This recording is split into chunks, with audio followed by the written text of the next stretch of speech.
हम Iran, Israel और America के साथ भी संपर्क में हैं। पश्चिम एशिया के ज्यादातर देशों के राष्ट्राध्यक्षों के साथ 2 राउंड फोन पर बात की है कि हमलों के कारण कुछ भारतीयों की मृत्यु हुई है और कुछ घायल भी हुए हैं। प्रयास ये है कि जहां से भी संभव हो वहां से तेल और गैस की सप्लाई भारत पहुंचे। युद्ध के इस माहौल में भी भारतीय जहाजों के सुरक्षित आवागमन के लिए सतत प्रयास कर रहा है। सभी राज्य सरकारों और केंद्र सरकार के प्रयासों से देश इस गंभीर वैश्विक संकट का प्रभावी रूप से सामना कर पाएगा। केंद्र और राज्यों ने टीम इंडिया बनकर कोविड मैनेजमेंट का एक बेहतरीन मॉडल सामने रखा था कि इस युद्ध को लेकर पल पल में हालात बदल रहे हैं। इसलिए मैं देशवासियों से भी कहूंगा कि हमें हर चुनौती के लिए तैयार रहना ही होगा। माननीय सभापति जी, पश्चिम एशिया में चल रहे युद्ध और उससे बनी परिस्थितियों से हम सभी परिचित हैं। मैं आज संसद के उच्च सदन के सामने और देशवासियों के सामने इन विकट परिस्थितियों पर सरकार का पक्ष साझा करने के लिए उपस्थित हुआ हूं। पश्चिम एशिया में चल रहे इस युद्ध को 3 सप्ताह से अधिक का समय हो चुका है। इस युद्ध ने पूरे विश्व में गंभीर ऊर्जा संकट पैदा कर दिया है। भारत के लिए भी ये स्थिति चिंताजनक है। इस युद्ध से हमारे व्यापार के रास्ते प्रभावित हो रहे हैं। इससे पेट्रोल, डीजल, गैस और फर्टिलाइजर जैसे जरूरी सामान की रूटीन सप्लाई प्रभावित हो रही है। गल्फ देशों में करीब 1 करोड़ भारतीय रहते हैं, वहां काम करते हैं। उनके जीवन और आजीविका की सुरक्षा भी भारत के लिए बहुत बड़ी चिंता है। हॉर्मुज़ स्ट्रेट में दुनिया के अनेक जहाज फंसे हैं। उनमें बहुत बड़ी संख्या में भारतीय क्रू मेंबर्स हैं। ये भी भारत के लिए एक बड़ी चिंता का विषय है। ऐसी विकट परिस्थिति में आवश्यक है कि भारत की संसद के इस उच्च सदन से शांति और संवाद की एकजुट आवाज पूरे विश्व में जाए।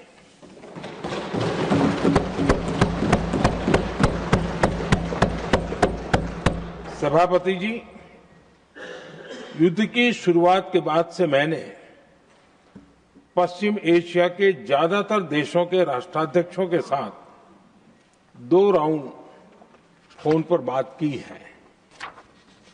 हम गल्फ के सभी देशों के साथ लगातार संपर्क में हैं।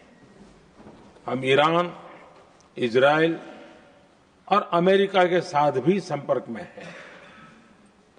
हमारा लक्ष्य डायलॉग और डिप्लोमेसी के माध्यम से क्षेत्र में शांति की बहाली का है। हमने डी एस्केलेशन और हॉर्मुज़ स्ट्रेट खोले जाने पर भी उनसे बात की है। कमर्शियल जहाजों पर हमला और हॉर्मुज़ स्ट्रेट जैसे अंतर्राष्ट्रीय जलमार्ग में रुकावट अस्वीकार्य है। भारत ने नागरिकों पर, सिविल इंफ्रास्ट्रक्चर पर, एनर्जी और ट्रांसपोर्ट से जुड़े इंफ्रास्ट्रक्चर पर हमलों का विरोध किया है। भारत डिप्लोमेसी के जरिए युद्ध के इस माहौल में भी भारतीय जहाजों के सुरक्षित आवागमन के लिए सतत प्रयास कर रहा है। भारत ने इस समस्या के समाधान के लिए संवाद का ही रास्ता सुझाया है। इस युद्ध में किसी के भी जीवन पर संकट मानवता के हित में नहीं है। इसलिए भारत का सतत प्रयास सभी पक्षों को जल्द से जल्द शांतिपूर्ण समाधान के लिए प्रोत्साहित करने का है। सभापति जी, संकट की स्थिति में देश विदेश में भारतीयों की सुरक्षा हमारी बहुत बड़ी प्राथमिकता है। युद्ध शुरू होने के बाद से लेकर अब तक 3,75,000 से अधिक भारतीय सुरक्षित भारत लौट चुके हैं।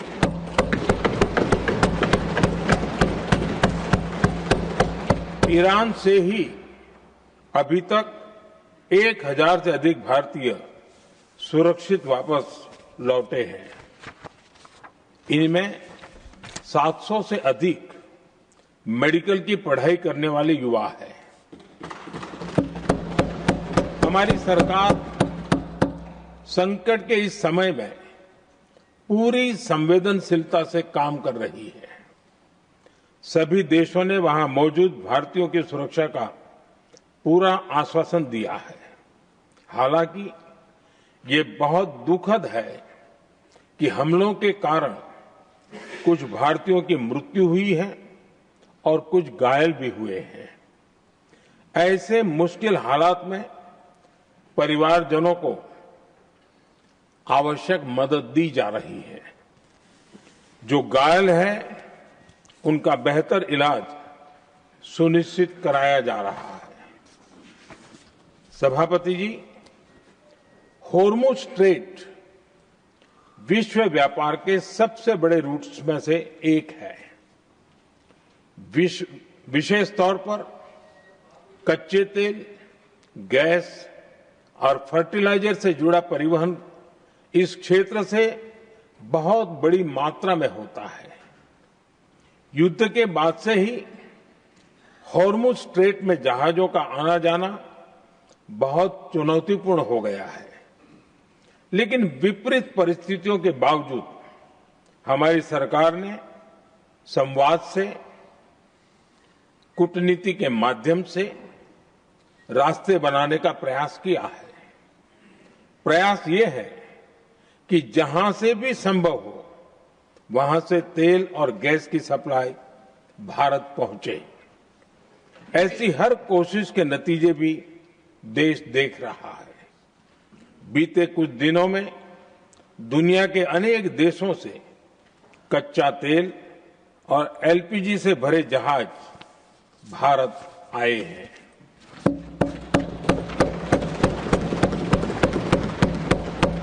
इस दिशा में हमारे प्रयास आने वाले दिनों में भी जारी रहेंगे।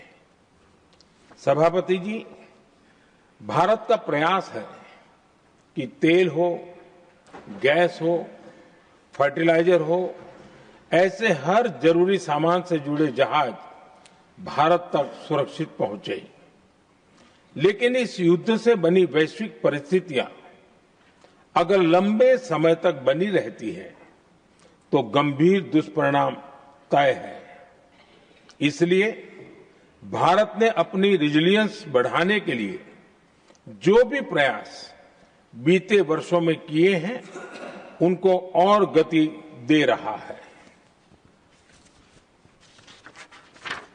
सभापति जी, कोई भी संकट हो, वो हमारे हौसलों और हमारे प्रयास दोनों की परीक्षा लेता है। देश ऐसे संकटों का बेहतर तरीके से सामना कर सके, इसके लिए बीते 11 वर्षों में निरंतर निर्णय लिए गए हैं। एनर्जी इंपोर्ट का डाइवर्सिफिकेशन ऐसे ही प्रयासों का हिस्सा है। पहले क्रूड ऑयल, एलएनजी, एलपीजी ऐसी एनर्जी जरूरतों के लिए 27 देशों से इंपोर्ट किया जाता था। वहीं आज भारत 41 देशों से एनर्जी इंपोर्ट करता है। बीते दशक में भारत ने संकट के ऐसे ही समय के लिए कच्चे तेल के भंडारण को भी प्राथमिकता दी है। हमारी तेल कंपनियां संकट के समय के लिए काफी मात्रा में पेट्रोल और डीजल का भंडार रखती हैं। बीते 11 वर्षों में 53 लाख मीट्रिक टन से अधिक का स्ट्रेटेजिक पेट्रोलियम रिजर्व भी डेवलप किया गया है और 65 लाख मैट्रिक टन से अधिक के रिजर्व की व्यवस्था पर देश काम कर रहा है। साथ ही बीते दशक में भारत की रिफाइनिंग कैपेसिटी भी अच्छी खासी बढ़ाई गई है। मैं आपके माध्यम से सदन को और देश को ये आश्वासन देना चाहता हूं कि भारत के पास क्रूड ऑयल के पर्याप्त स्टोरेज के और निरंतर सप्लाई की व्यवस्थाएं हैं। सभापति जी, हमारी सरकार की कोशिश है कि ईंधन के किसी एक ही स्रोत पर ज्यादा निर्भरता न रहे। सरकार घरेलू गैस सप्लाई में एलपीजी के अलावा पीएनजी पर भी बल दे रही है। बीते दशक में देश में पीएनजी कनेक्शन पर अभूतपूर्व काम हुआ है। बीते दिनों में इस काम को और तेज किया गया है। साथ ही एलपीजी के घरेलू उत्पादन को भी बड़े पैमाने पर बढ़ाने का प्रयास किया जा रहा है। सभापति जी, बीते वर्षों में सरकार का निरंतर प्रयास रहा है कि हर सेक्टर में दूसरे देशों पर निर्भरता कम से कम हो, हम ज्यादा से ज्यादा आत्मनिर्भर हो, यही एकमात्र विकल्प है। जैसे भारत का 90% से अधिक ट्रेड विदेशी जहाजों पर होता है, ये स्थिति किसी भी वैश्विक संकट में भारत की स्थिति को और भी गंभीर बना देती है। इसलिए सरकार ने मेड इन इंडिया जहाज बनाने के लिए करीब 70,000 करोड़ रुपए का अभियान शुरू किया। भारत आज ship building, ship breaking, maintenance and overhauling ऐसी हर सुविधा के निर्माण पर तेज गति से काम कर रहा है। भारत अपने डिफेंस सेक्टर को भी अधिक रेजिलिएंट बना रहा है। बीते दशक में किए गए प्रयासों से भारत आज अपनी जरूरत के अधिकांश हथियार भारत में ही बना रहा है। एक समय था जब भारत अपने जीवन रक्षक दवाओं के कच्चे माल यानी एपीआई के लिए भी दूसरे देशों पर बहुत अधिक निर्भर था। बीते वर्षों में देश ने भारत में ही एपीआई इकोसिस्टम बनाने के लिए अनेक प्रयास किए हैं। इसी प्रकार रेयर अर्थ मिनरल्स में विदेशी निर्भरता को कम करने के लिए भी बड़े कदम उठाए जा रहे हैं।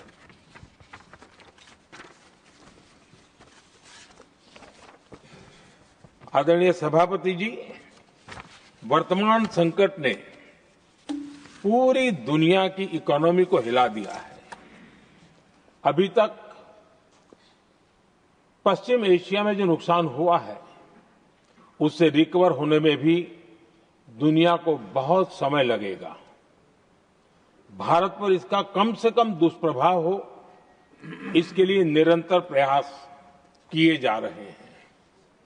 हमारी इकोनॉमी के फंडामेंटल्स मजबूत हैं और सरकार पल पल बदलते हालात पर नजर रखे हुए है।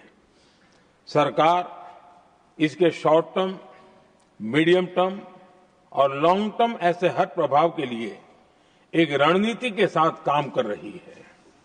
भारत सरकार ने एक इंटर मिनिस्ट्रियल ग्रुप भी बनाया है।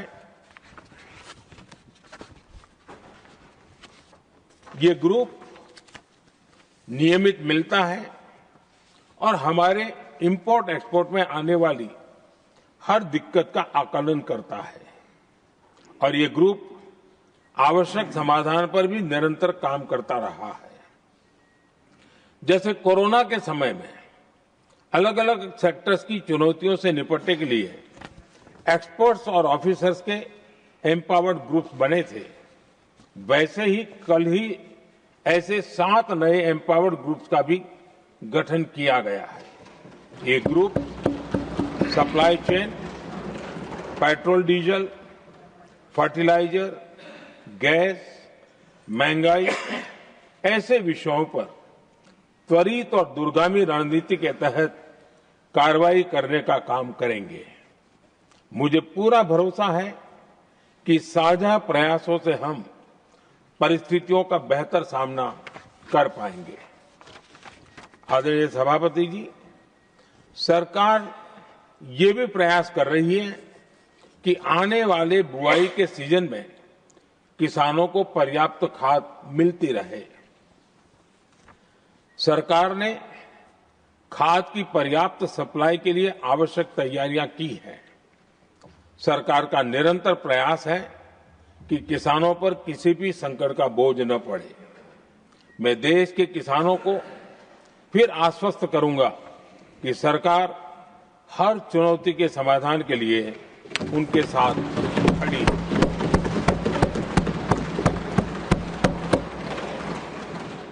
आदरणीय सभापति जी, ये राज्यों का सदन है।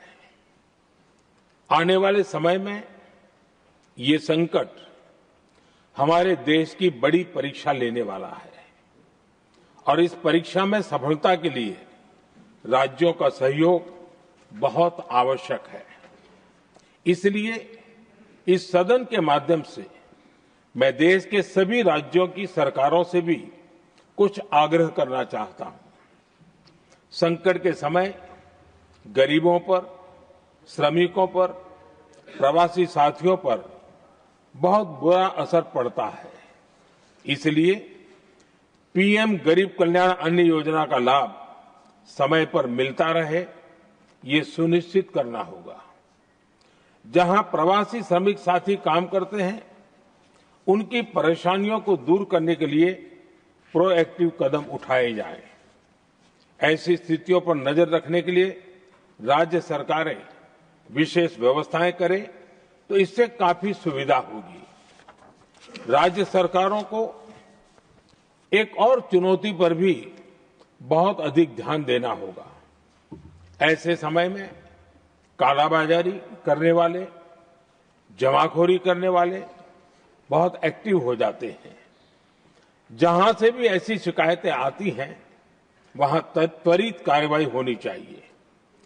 जरूरी चीजों की सप्लाई निर्बाध चलती रहे, ये सुनिश्चित करना हर राज्य की प्राथमिकता होनी चाहिए। आदरणीय सभापति जी, मैं सभी राज्य सरकारों से एक अनुरोध और करना चाहता हूं। संकट चाहे कितना भी बड़ा हो, भारत की तेज ग्रोथ बनाए रखना हम सभी का दायित्व है। हमें इसके लिए हर जरूरी कदम, हर जरूरी रिफॉर्म्स तेजी से करते रहने होंगे। ये राज्य सरकारों के पास बहुत बड़ा अवसर भी है। ये टीम इंडिया की भी बहुत बड़ी परीक्षा है। कोरोना के महासंकट में केंद्र और राज्यों ने टीम इंडिया बनकर कोविड मैनेजमेंट का एक बेहतरीन मॉडल सामने रखा था। अलग अलग पॉलिटिकल पार्टीज की सरकारें होने के बावजूद टेस्टिंग, वैक्सीनेशन से लेकर जरूरी चीजों की आपूर्ति टीम इंडिया के प्रयासों से ही सुनिश्चित हो पाई थी। हमें उसी भावना के साथ आगे भी काम करना है। सभी राज्य सरकारों और केंद्र सरकार के प्रयासों से देश इस गंभीर वैश्विक संकट का प्रभावी रूप से सामना कर पाएगा। आदरणीय सभापति जी, ये संकट अलग प्रकार का है और इसके समाधान भी अलग प्रकार से ही तय किए जा रहे हैं। हमें धीरज के साथ, संयम के साथ, शांत मन से हर चुनौती का मुकाबला करना है। आदरणीय सभापति जी, जैसा कि हम देख रहे हैं कि इस युद्ध को लेकर पल पल में हालात बदल रहे हैं, इसलिए मैं देशवासियों से भी कहूंगा कि हमें हर चुनौती के लिए तैयार रहना ही होगा। इस युद्ध के दुष्प्रभाव लंबे समय तक रहने की प्रबल आशंका है, लेकिन मैं देशवासियों को भरोसा देता हूं, सरकार सतर्क है, तत्पर है और पूरी गंभीरता से रणनीति बना रही है, हर निर्णय ले रही है। देश की जनता का हित हमारे लिए सर्वोपरि है। यही हमारी पहचान है, यही हमारी ताकत है। इसी भावना के साथ मैं अपना वक्तव्य समाप्त करता हूं। बहुत बहुत धन्यवाद।